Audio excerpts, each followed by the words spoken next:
Comenzamos en Quién es Quién a través de Diamante FM 98.7 y Canal 5. Nos acompaña este día el director de la Oficina de Planeamiento y Presupuesto, licenciado en Economía, Rodrigo Arim. Y también gracias a usted por acompañarnos en un programa más. Gracias, director de la OPP, por estar junto a nosotros. No, muchas gracias por la invitación. Estuvo en el día de ayer en el Parlamento, en la Comisión de Hacienda de Diputados, que algunos senadores también estuvieron invitados.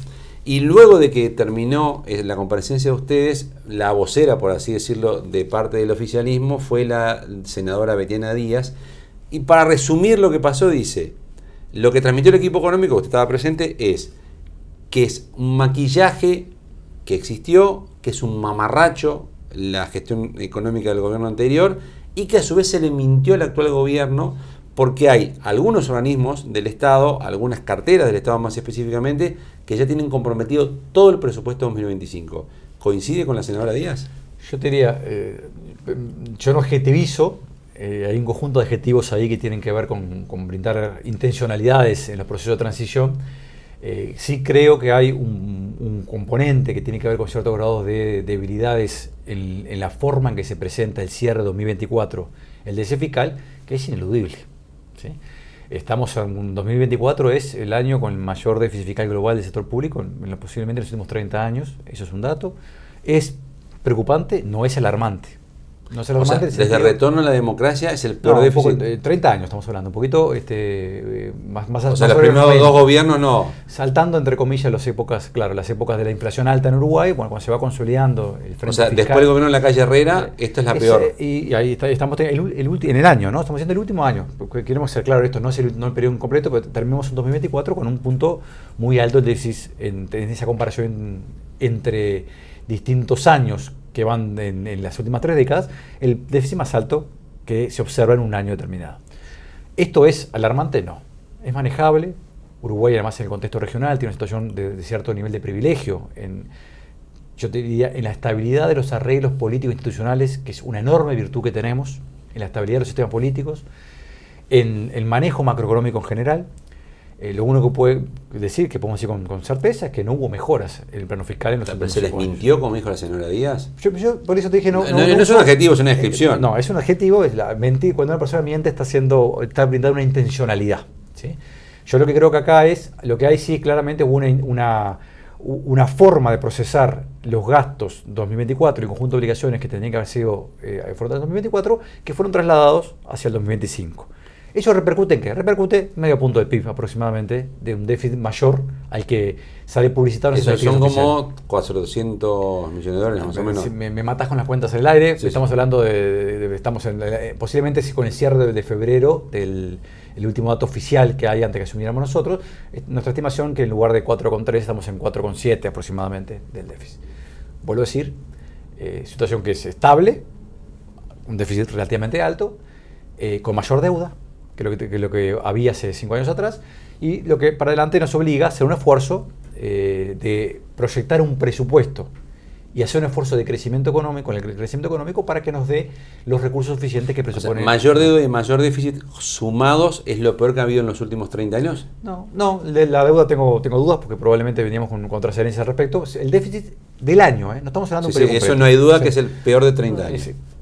Con algunas, estamos hablando de decimales, ¿no? Pero estamos hablando de esa situación.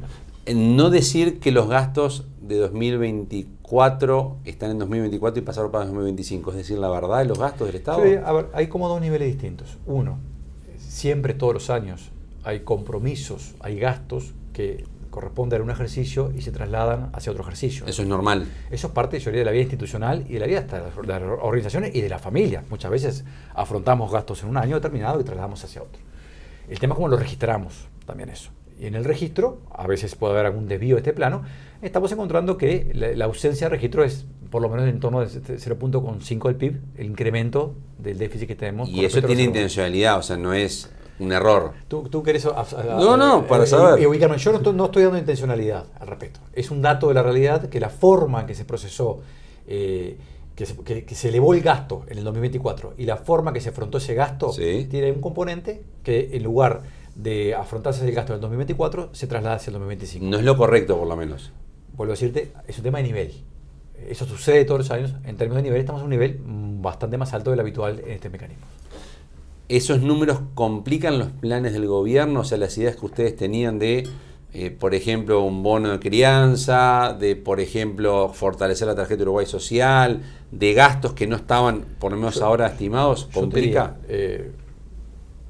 Condiciona el diseño de la política fiscal y del presupuesto nacional, no condiciona el cumplimiento de un conjunto de obligaciones y yo diría de compromisos que asumió el Frente Amplio a lo largo de la campaña 2024 y que están presentes en un conjunto de compromisos concretos al respecto. Nosotros estamos armando el presupuesto nacional sobre la base de instrumentos que van a permitir sostener estas políticas, que fueron compromisos concretos al respecto. Entonces, lo que sí genera una situación de un poco más de preocupación con respecto al frente fiscal. Pero hay que hacer un ajuste fiscal, hay que cortar gastos en algún lado. Justamente, no estamos planteando un ajuste fiscal, lo que estamos planteando es, a partir de la recaudación adicional que pueda promover el crecimiento económico, ir generando un sendero de ejecución de las políticas que sea consistente también con una reducción del déficit fiscal y el cumplimiento de este conjunto de metas. Tampoco precisan nuevos impuestos. No está previsto. Como siempre, uno dice cuando... Porque ahora ya tienen los números ustedes. A ver, es muy fácil prometer no vamos a cobrar impuestos en ninguna circunstancia. El compromiso que hay es, nosotros, porque lo ha dicho más expresamente el presidente de la República, es nosotros no tenemos en carpeta la incorporación de nuevos impuestos, ¿sí? O el aumento de la presión tributaria en la sociedad uruguaya. Puede haber reajustes, puede haber cambios en la distribución de esa presión tributaria. Por ejemplo, ¿qué quiere decir un reajuste, un cambio? Pues, es parte de hacer buena política económica. Pero un ejemplo para entender qué es un cambio, un reajuste. Definir cargas tributarias distintas. Por ejemplo, ver si corresponde o no, que en algún momento se había analizado la posibilidad de tener nuevamente el descuento del IVA cuando se usa tarjeta de débito o tarjeta de crédito. ¿Y eso está en plan? Eso no está en el plan concreto. Es una idea atractiva para un conjunto de actores vinculados al gobierno, en particular al equipo económico, pero hay que calibrar cuáles son las posibilidades fiscales de avanzar esa dirección, que implicaría una reducción, en ese caso de la carga fiscal. Claro, ustedes recaudarían menos y tienen un déficit más alto. Cuando me refiero a esto, analizar cambios en el sistema tributario es razonable. Tienen que ver con razón de eficacia, de eficiencia, de cumplir un conjunto de metas. Lo que no está previsto es un incremento de la carga tributaria. ¿Podemos afirmar rotundamente que eso no va a suceder bajo ningún escenario? Bueno, eso es una afirmación que sería temeraria. Imaginémonos la situación del 2002.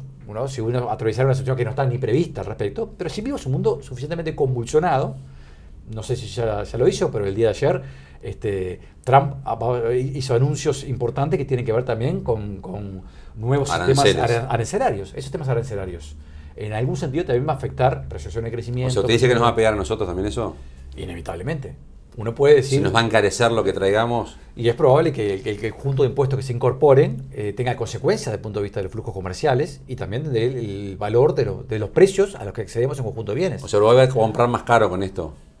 Cualquier incorporación de impuestos por parte de una potencia como Estados Unidos presupone algo de eso, en la medida que nos afecta a nosotros o a la cadena de valor en la que estamos insertos nosotros en el mundo. ¿Y eso presiona la inflación o el aumento de los precios en Uruguay? Pero la inflación es una cosa distinta. Esto puede tener un impacto una vez. En algunos casos, si alguna de esas modificaciones terminan impactando en los precios de los bienes que nosotros estamos comprando o vendiendo, puede tener impacto una vez en la inflación cuando compramos o en el valor que recibimos de nuestras exportaciones. Una inflación es un poquito distinto. La inflación es un proceso de aumento de precios en el tiempo. El concepto de inflación es distinto.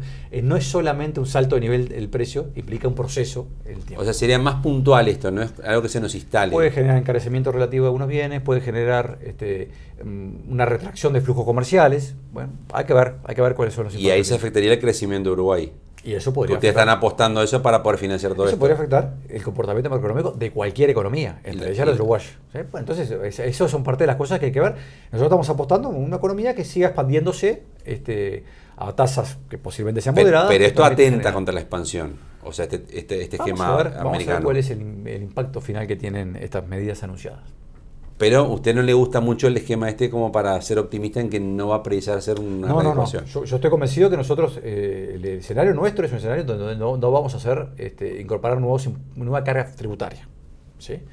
Sobre eso hay que planificar. Mi punto es simplemente, uno no puede afirmar que en cualquier escenario... Pero, por ejemplo, la reducción del IVA no la ven. En este contexto es imposible hacerlo. Nuevamente las tarjetas. Puede ser una medida a tomar en la medida en que sea consistente con otro conjunto de decisiones que vaya a tomar el Poder Ejecutivo. ¿Y quién paga la cena? Al final, la prioridad es que el Poder Ejecutivo establezca en el proyecto de ley del presupuesto quinquenal, que está recién... O sea, usted dice que hay margen para jugar para que este tipo de cosas puedan existir. Son parte del conjunto de instrumentos de política que uno puede analizar. No estoy ni proponiéndolo ni descartándolo, ¿sí? Pero me parece que es parte de ese escenario. Y hay que tener en cuenta, tenemos un mes de gobierno y tenemos por delante una ley de presupuesto quinquenal. En esa discusión y en ese proceso de discusión veremos cuál es el timing y el momento para incorporar alguna discusión que pueda tener que ver con cambios en los incentivos tributarios, con cambios en algunos impuestos puntuales, pero sin aumentar la carga tributaria, si fuera necesario. Se habla del derrame en materia económica, que esto es que si la economía crece, derrama y termina beneficiando a todos los sectores. Según en qué línea económica esté cada uno, algunos dicen esto es automático, si se derrama, todo el mundo se beneficia, y normalmente los sectores más de izquierda, más progresistas, dicen no, el derrame no es automático, puede ocurrir crecimiento, pero que eso quede restringido. Cuando se habla de ese derrame, muchas veces se dice, bueno, pues si no se pone un impuesto para que le llegue a la gente, al final unos pocos terminan concentrando todo. Vinculado a esto, el PIT-CNT ha dicho varias veces que hay un impuesto que en Uruguay no se aplica, que es el impuesto a los depósitos, por ejemplo, en el exterior.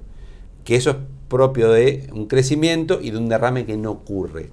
¿Usted es partidario de que esto pueda analizarse en el gobierno o es un problema para Uruguay? Yo no soy partidario de analizarlo, creo que no está en la carpeta, no está en el plan de gobierno.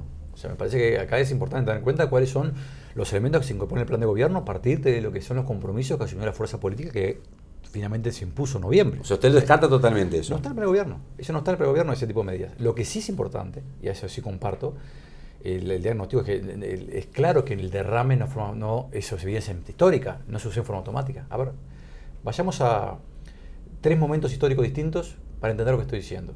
La revolución industrial en Inglaterra generó un crecimiento económico muy acelerado a partir de 1750. El bienestar en términos de crecimiento de salario real sucede casi 70 años después, hacia mitad del siglo XIX. ¿Cuándo? Cuando interviene la política pública. ¿Haciendo qué?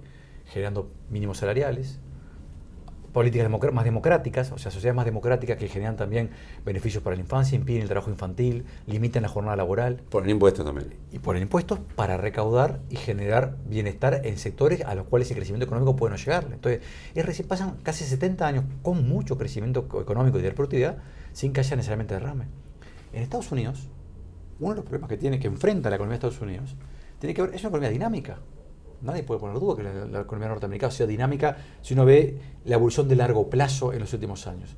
Sin embargo, el salario de los trabajadores varones en Estados Unidos que no han terminado la universidad ha permanecido estancado durante 30 años, con crecimiento económico. ¿Sí? Entonces, no hay ningún mecanismo automático que asegure el derrame. En el último periodo hubo crecimiento de los ingresos de los hogares en Uruguay. ¿Dónde? Fundamentalmente en los deciles superiores de distribución. Los niveles económicos más altos de la sociedad. En los sectores más altos de la sociedad. Entonces quiere decir, las políticas públicas se requieren para esto. ¿Qué instrumentos? A través de qué medidas. No necesariamente son la incorporación de impuestos progresivos. Pero que tienen que estar. Porque ya existen. O sea, la reforma tributaria del Frente Amplio incorporó un esquema mucho más progresivo de lo que teníamos del sistema tributario. ¿Y qué otra herramienta utilizaría? Vamos a discutir el sistema de protección social. Eso es la agenda que tenemos. O sea, el sistema de protección social, por ejemplo, genera pisos de ingresos y de recursos mínimos en función de grados de vulnerabilidad. Son parte de la esencia de cualquier discusión sana. ¿Usted está a favor de una renta básica universal? En el contexto de Uruguay de hoy, para mí no es parte de la agenda. En otros países, con otras cargas tributarias y con otros sistemas de protección social distintos a lo que han madurado y se han asentado en Uruguay, puede ser una agenda, puede ser un elemento de discusión.